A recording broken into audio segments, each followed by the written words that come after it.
All right. Today is Sunday. It is currently about 4 p.m. Central Standard Time. So let's go ahead and do our weekly top down analysis.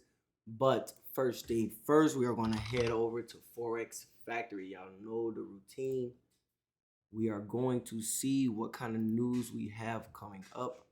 Let me see. We're going to change this until this week. Apply settings. Red news only. As we can see, Wednesday and Thursday of this week we have red folder news, high impact news, so be on the lookout. It will be at market open both days, so be on the lookout for that. So first instrument that we are looking at is NAS 100. Let me put this up somewhere. We are looking at the Nasdaq NAS 100. So first thing we're going to do is clear all drawings just like that. Now, looking at the daily, as you can see, clear as day, last week we had a lot of bullish momentum. We had a break of this current high, and NAS 100 made a new record for all-time highs. All right, so what am I expecting? I have absolutely no idea. There is going to be some form of a pullback eventually, but there's no telling when we're going to get that pullback and how far and how steep of a pullback is going to be. I only start to make my assumptions once I do see a bunch of bearish candles such as this. So at whatever point that the market starts to show me where it wants to pull back to on a daily structure level, that's where I'll pull out the Fibonacci and try to make, some assumptions right there. But all I'm going to note right now is that we currently broke all-time highs, and now we have a new all-time high all the way up here. And if price wants to, I will just simply scale down on the smaller time frame, wait for break and retest. And if price wants to continue bullish, then we go in for longs all week. But I am anticipating some type of correction. There was a lot of bull momentum, so you always want to anticipate that correction. Now, going down from the daily to the 4 hour, if I had to mark off any key level, I will mark off this level right here, just because this is where price pulled back to, and just take note of that. Sit right here and put in 4 hour right there, 4 hour key level. Boom, just so we know. And then I'll go down to the 1 hour just to see what we got going on the 1 hour as well. We can see that price made some support in this zone right here. So I will mark that as 1 hour just to see how price reacts off of that. And if price were to come back down to these levels and show signs that it's respecting, then we can take longs back up. Or if price were to break above and then show signs of continuation, we can simply take longs as well. But if price were to come down here, break below, and show signs that it wants to continue down, we can sell down back to this key level. And if price shows the same thing, that it wants to continue downwards, we will continue to sell. Clear as mud. Everybody say it with me in the comments. Clear as mud.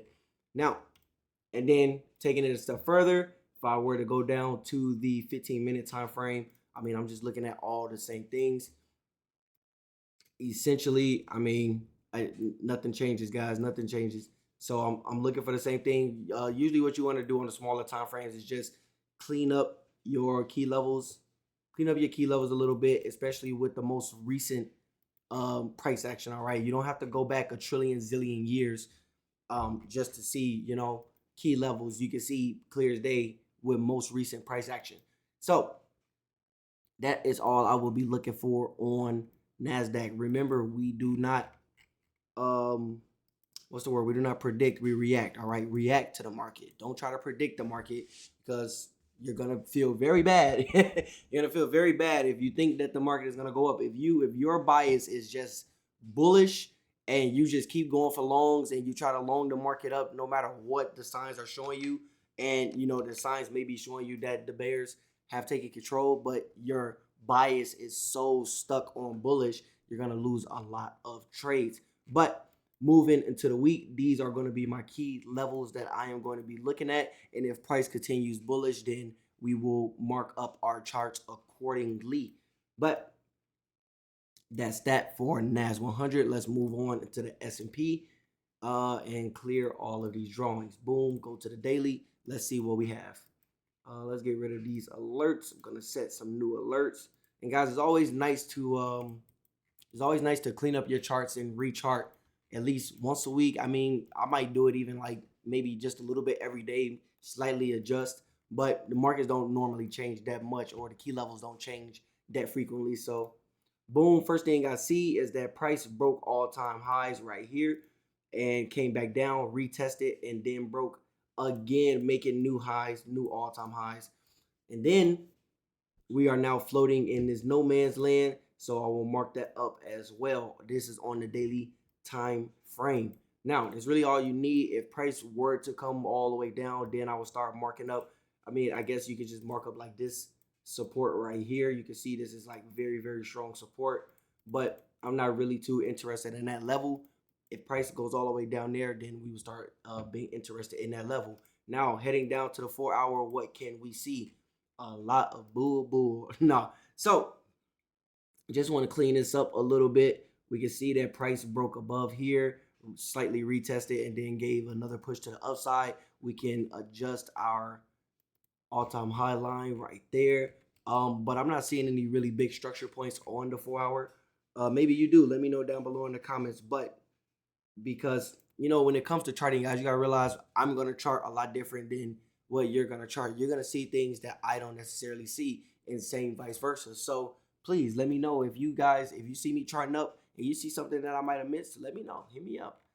Maybe you'll help me see something for future reference that maybe I miss a lot. So boom, that is what I'm going to mark up on the 4-hour. Now I know in between here it is a lot of emptiness, a lot of empty space, but it's really hard to mark up. For me personally, it was really hard for me to mark up any structure in between this area.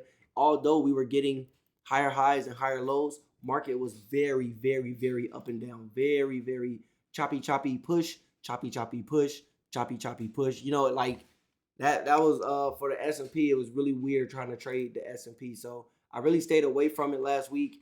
The only markets that really truly made sense were US 30, but US 30 bamboozled me so many times last week, it genuinely doesn't make sense. Now, coming down to the 1-hour, you can kind of start to see a lot more structure. So it's not completely impossible to mark up charts like this. But like I said, I stayed away from all of this because I just didn't like how the structure was forming. Like, yeah, I could have, took a break of these highs here, but I probably would have got stopped out. I could have took a break, a break of these highs right here, but I probably would have got stopped out. So I just stayed away from the S&P last week. Although, it was making some great moves. I didn't like the structure of it. But nevertheless, here we are now. On the 1-hour, just for recent time frame purposes, I could mark up something like this. This area right here held as some support. So if price were to come down here, I would definitely be interested in seeing what price will want to do. Maybe it wants to go back up, or maybe we take the breakout and sell back down after the break and retest if we get it. And then the next area I'll be looking at is right here. Very, very strong support on a 1-hour. And then the next key level after that I'll be looking at is down here in this area.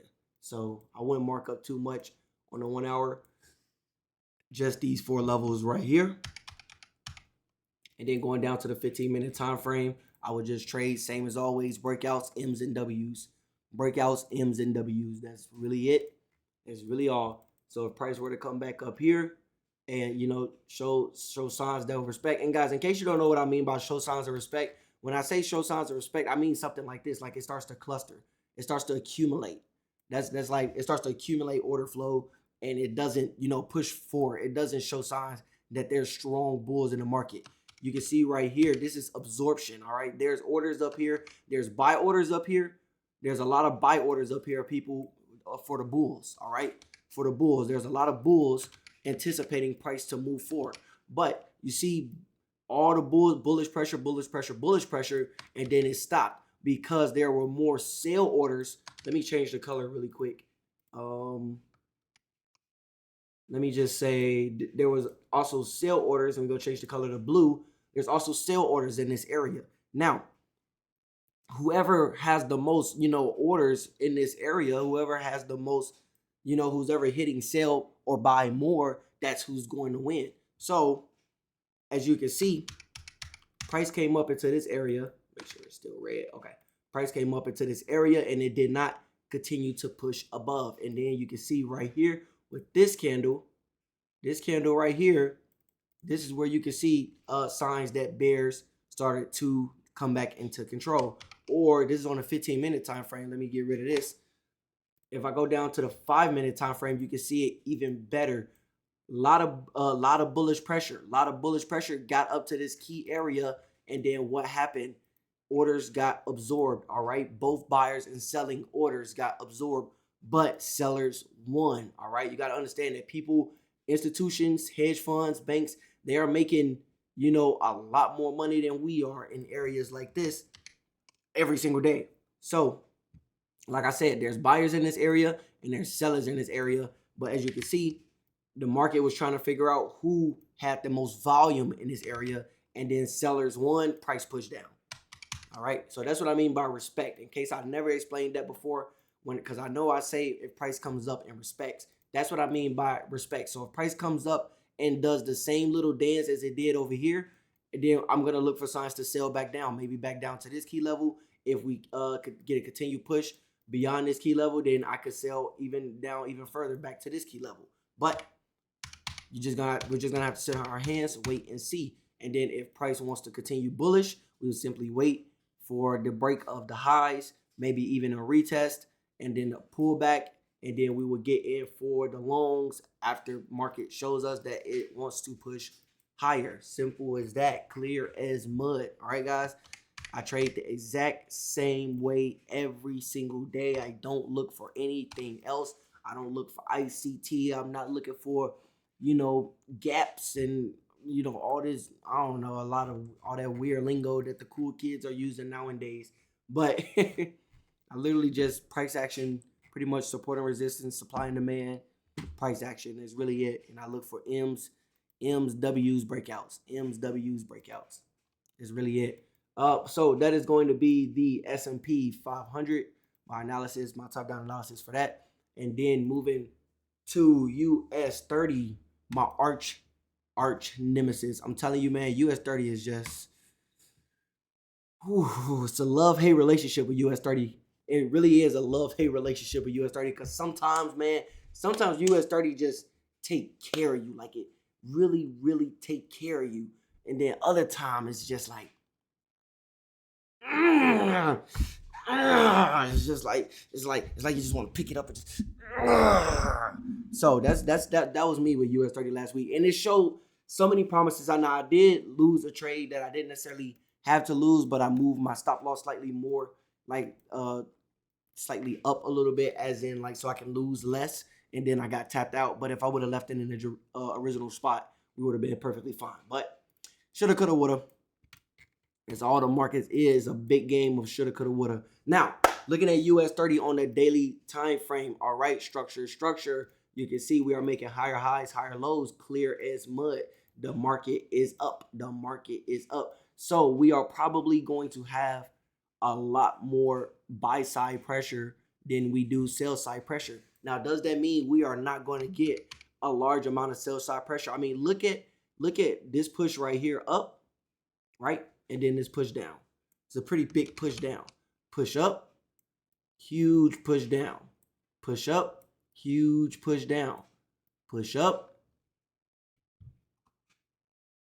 Guys, like nothing amazing, nothing mystical or magical is happening in these markets, guys. The same thing is happening every single time. Now, this gap from last Sunday, is actually odd because it never truly got filled. I mean, it tapped into it, price tapped into it, and I remember getting bamboozled on the trade, but price tapped into it and it never got filled. So I still feel like price has to fill this whole gap, like the whole thing. Like it has to fill the whole thing. Like it has to, right? But let's see what we have here. If I were to mark this off, I will mark off this bad boy right here. Probably like something like this. something like that, and then I will mark off something like this right now, all-time highs, and then I guess we can also mark off this area. Whoa, wrong thing. We can also mark off this area right here, excuse me, on the daily time frame. Now going down to the 4 hour, what structure do we see? I'm going to clean this up just a smidge. Remember, guys, these lines are not exact. They are zones. They are zones. That means this is a zone. I just like using lines because it's a lot more clean. But remember, it's a zone. It's not an exact point. I'm not able to pinpoint the exact point. You're not able to pinpoint the exact point. Nobody is. So actually, I will move this line a little bit more up right here for support. And then we have our resistance up here. On a 4 hour, I'm not really seeing too much more that needs to be marked off. I'm still going to be cognizant of this gap right here. Like, this gap makes me nervous. This gap genuinely makes me nervous. Like I said, price tapped into it. And I remember going in for a break at a low, but I got in for a break at a low, like somewhere up here or something like that. And I was looking for price to fill this gap, but it ended up reversing on me and shooting all the way up. But neither here nor there. So going down to the 1 hour time frame, what do I see? What do I see? So we can see some support right here and this level. And then we also know that there's support down here. And then we just have resistance up here. I'll clean it up just a smidge bit more. And then, yeah, that's really it. I don't really see much more going on US 30. I mean, you can mark off like more levels, but that's just going to make you more confused. Just be cognizant. Like, you can see clear as mud over here that like price found some support right here. Price found some support, you know, on these candles here. If we look at these candles here, support. Look at how price came down, rejected it, support. And then it broke through, but then it reversed. Like, this is what I'm talking about, man. US 30 is just playing with people emotions out here. These long wicks to both sides. Like, come on. So I'm definitely going to be cautious with US 30. I'll probably just stay away from it completely, honestly, because it just hasn't been treating me right, man. It just hasn't been treating me right. It's just been plucking me and taking my money. Now, going down to the 15-minute time frame, just to show you guys, where was the trade? I took the trade. What trade did I take? I took a trade somewhere. Was it Friday I took that trade? Let me go down to the 5-minute. Yeah, Friday I did take a trade right here. I took this break at a low right here. And I had my stop loss right here. And then price started to look weird with these wicks. And then I saw price started to pull back up. So I'm like, man, you know what? I'm going to just put my stop loss at 50% loss versus a full 100% loss. And then price did end up going in my favor. So if I didn't move my stop loss, then we would have been perfectly fine. TP would have been hit because I was going for it 2-1. But shoulda, coulda, woulda, it is what it is. We don't cry about it. We adapt. Now, looking on 15-minute structure, we can see there is some support here, you know, but usually when it comes to marking up structure on a 15-minute and a 5-minute, I do it on a day-to-day basis because what I'm seeing now isn't what I'm going to be seeing at 7:30, 8:30 tomorrow morning. But guys, just so you know, support and resistance and key levels are very valid on the 15 and the 5-minute. I did have a viewer of mine ask, how do I trade breakouts on the 5-minute strategy? And I can only assume that he's looking at the markets from a higher key level perspective, like a 4 hour or 1 hour. But guys, I will literally mark up support and resistance on a 5-minute chart and trade a breakout strategy. Like, I will trade the breakout strategy on a 5-minute chart because that's really like, it's valid no matter what. You can literally go your entire trading career only trading the 5-minute chart. You know what I'm saying? If you want to, does it help to know what's going on in the larger scheme of things? Absolutely. But when it comes to catching these smaller moves, you don't necessarily need to know unless you're looking to hold and make bigger moves, take bigger, trades. I wouldn't increase my lot size unless I necessarily knew what the market, just like what favor. Like, if the market is in an uptrend, then of course there's going to be more favor for longs or buys than it is for selling. So if I know that the overall market is in an uptrend and then we just had a major pullback, I will increase my risk on my loans because I know that there's a higher probability, a higher chance of the market pushing in my favor. So, but anyway, just in case that viewer that asked me that question, just in case you're watching this, so if I was on a 5 minute like time frame, right? Let me turn on my kill zones right quick. Turn on my kill zones. This is US 30, so the kill zones aren't accurate. So this is where market opens. What time zone am I in? That's odd. Oh, there was news on Friday. Okay, so market opens for me at 8:30, right? So all I would do, let's go to a normal looking day. So where's 8:30? So 8:30 is about right here. So on a 5 minute time frame, right before market open, I mean, we can see that price has some support right here. Okay, price has some support right here, and let me also put it in replay mode, just so 825. All right. So this is how I would trade support and resistance for that specific viewer that asked me that question. This is how I would trade support and resistance. Now, like I said, this is US 30, and US 30 was chopping everybody up last week. So, but we see that there is support right here, okay? And like this is support because price came down here and then rejected. All right, that's support. That's valid. It's the 5 minute time frame. Remember, how you trade on higher time frames versus how you trade on 5 minute time frames doesn't necessarily change, but it does in a way. So what's my support? What's my resistance? I will mark up this right here as support, and I will mark up this right here. I don't want to use that. I will mark up this right here as resistance. Really, like honestly, truthfully. Now we probably would have got chopped up, but trading a breakout strategy on a 5 minute time frame, if price starts to break above, you go in for the long. If price starts to break below, you go in for the short. It's literally that simple, guys. It's that simple. And then let's just see the next candle. All right, boom, boom. Now we didn't see how this candle was forming, right? And we don't know how fast it formed. We don't know, you know what I'm saying? But let's just say, hypothetically speaking, this candle, you know, it was wiggling up, it was wiggling up, it was wiggling up, wiggling up, wiggling up, wiggling up. And then as soon as price broke right here, you got in for a buy and you had your stop loss maybe down here, and then your take profit was up here. Now, breaking the highs are usually best for a one-to-one trade, guys. Remember that. Sometimes I do hold and try to get that 1-to-2, but I am perfectly fine with a one-to-one trade.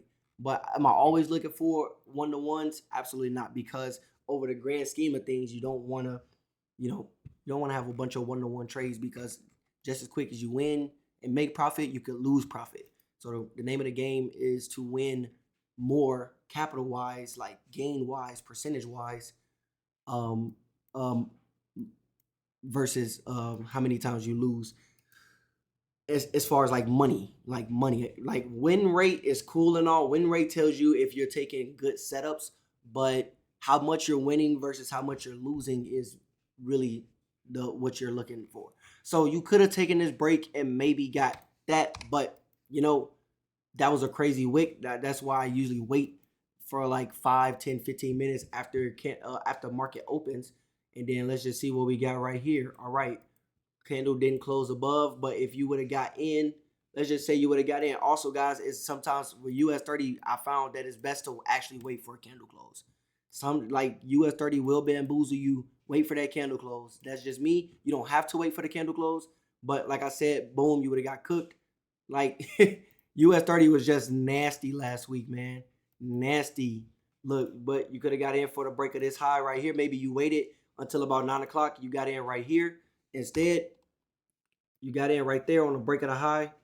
Boom, you got in for that trade right there. You would have smacked it. That's how you trade on a 5 minute time frame, guys. That's really it. Move forward. All right. We got to close below. Maybe you're going for another one-to-one. Stop loss above the previous candle. Going for a one-to-one. See what happens. Boom, you would have smacked that. So 5 minutes to put a resistance is very, very much valid, guys. Don't don't knock it. Like literally don't knock it. With US 30, guys, me personally, I do find it best to just wait. Sometimes US 30 will open with like crazy volume and just keep pushing. I'm perfectly fine with missing those moves because I know that more times than often US 30 will bamboozle you at the beginning of at the beginning of market open and show no remorse. So that's how you trade on a 5-minute time frame. But that's literally all I'm looking for US 30. If we get a break of these lows right here, I will potentially look for a retest, maybe get in on a small entry on the initial break. And then if we get a pullback and a continuation push forward, then I will get in on another entry down here in this area and look to push all the way down to this area, just like that. And as market forms, lower lows and lower highs, we take more entries potentially. And then I will do the same vice versa. All right, so we got some resistance. I just showed you how to mark up support and resistance on a 5-minute time frame. We got some resistance right here. All right, if I were to trade US 30, I would want to see maybe like a pullback right here, some respect, all right, some absorption, and then a push up. All right, a push up. And as we push up, especially after we break this resistance, I'm looking to go long. And then as price, as price do its thing, I'm looking to take it all the way up to this area, guys. It's just that simple. It's just that simple. And if price were to continue upwards, well, I'm gonna do the exact same thing all the way up here. See where's my most recent level of support or resistance. I can see this right here. So I can see this right here. So if price were to break above, we buy, we'll take it to this level, see what happens. If it pushes above, we'll take it to the next level, see what happens. If it pushes above, guys, it's literally, that's it. Don't make trading harder than it has to be. Trading is literally that simple, all right? So that is my top-down analysis for US 30. Overall, guys, the market is bullish, but you can indeed expect some major pullbacks, all right? Expect some major pullbacks. We had a lot of bullish momentum in the week. Expect a pullback from NAS, potentially, or even if it were to continue to push, expect some form of a pullback. You may even get a deeper pullback down to these areas before continuation. You may even get a pullback all the way down to these areas before continuation. You never know. So always try to anticipate a pullback. Don't be so sold on longs just because the market is in a bull run. But that's really all I got, guys. I don't have anything else. I know I kind of yapped a little bit. Hopefully you guys learned something, man. I love teaching. All right, I love teaching. So sometimes I get really passionate about it, and I can go on and on and on and on because I've been doing this going on 5 years now, and I just love talking about it because I have no friends. I have no friends to talk about trading with. Everybody I try to introduce trading to, they're going. I'm sure you can understand. But that's all I have, guys. Hopefully you enjoy. I will catch you all in this week. If you haven't done so yet, join my Discord, all right? Join my Discord because I trade in there pretty much live every single day, if not every other day. And if I don't trade live, then I at least send my ideas, my game plan for the day, and maybe it can help you out, maybe not. But and then you can talk to other traders. It's starting to grow. The word is starting to, people are actually starting to join the Discord. So I'm definitely trying to build us a community to where we can talk to each other just like normal, regular people every single day. Because like I said, I don't have anybody to talk to trading about. So I would absolutely love to build a community where we can do nothing but sit and talk about trading and life in general, So join the Discord. Link is down below in the description, okay? Big announcement, 2025, we will have a course. By January 1st, 2025, we will have a course available. So you're going to be seeing a large influx of content coming out because I want to make sure that our audience is building, the community is building. We're getting people in the Discord. And then for those of you who may want something a lot more structured than just random YouTube videos and random ideas, don't worry, 2025. I'm saying it right now, so that way I have to stick to it. The 1st of 2025, January 1st, 2025, the course will be available. Yep, I said it, so now it has to happen. But other than that, guys, I will catch you all in the next video. Peace.